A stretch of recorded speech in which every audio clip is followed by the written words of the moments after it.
So, what just happened? Well, you just acquired us the rights to take some pictures of this abandoned distillery.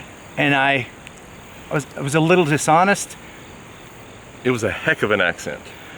I have found that a little bit of a foreign, specifically English accent opens doors.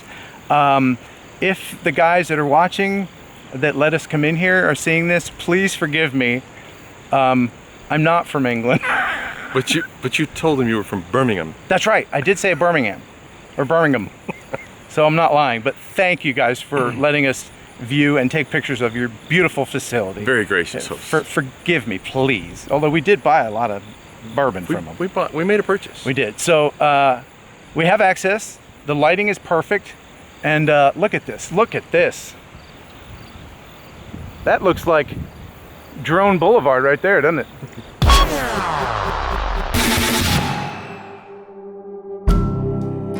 One of Kentucky's most legendary brands is Old Crow. The distilleries that once produced the Old Crow brand date back to the late 1800s, but are now mostly in ruin. James C. Crow, a Scottish immigrant, started distilling what would come to be Old Crow in Frankfort, Kentucky in the 1830s. He died in 1856, and while W.A. Gaines and Company kept the name and continued to distill bourbon according to his recipe, the original distillation formula died with its creator. And so, the last remaining stock of Old Crow acquired a near legendary status, and offering drinks of it reportedly secured a re-election for Joseph Clay Styles Blackburn, senator for Kentucky. Old Crow's logo, a crow perched atop grains of barley, is rumored to stem as a symbol bridging the North and South during the Civil War. A Pennsylvania brigade training at State College, Pennsylvania thought Old Crow was the only good thing ever to come out of the South. Fearing never being able to drink Old Crow again, the soldiers wrote President Lincoln proclaiming, "We must not let the fine gentleman Old Crow escape. Remember, Mr. President, the crow with the sharpest talons holds on to barley forever." Although the whiskey had been, at one time, the top-selling bourbon in the United States, it underwent a swift decline in the second half of the 20th century.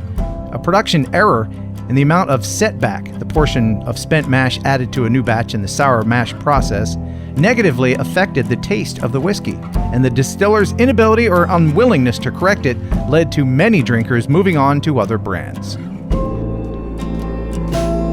The parent company, National Distillers, would be sold to Jim Beam in 1987, and the Old Crow recipe and distillery were soon forgotten.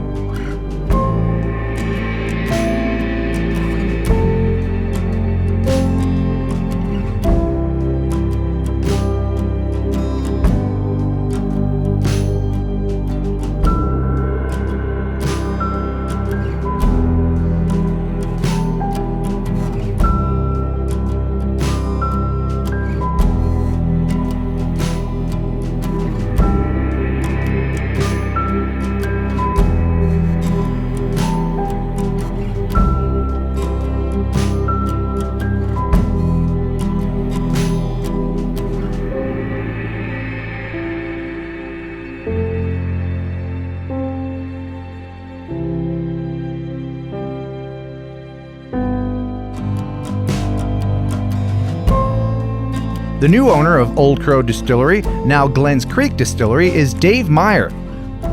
Glens Creek Distillery currently distributes only in Kentucky and offers 4 products: a high rye bourbon, aged in both new and used barrels, a rum, a rye whiskey, and what Meyer calls OCD No. 5, a bourbon produced using yeast captured from within Old Crow's former No. 5 fermenter.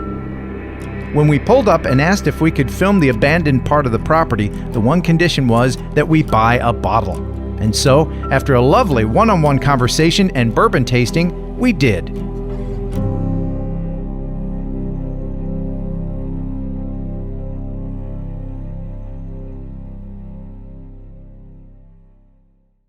So that went well. That went very well. Yeah. You know, we asked them if we could film on the property, and they said yes on one condition. Well, two conditions. Condition number one is that you have to use a fake English accent. Check. Condition number two is you have to buy one of our bottles. And they even signed it. That's cool. And you like the way I made it look like it hasn't been opened? Just watch where you're going. Where? Oh, yeah. There you go. You drink, I'll drive. Right. Good plan.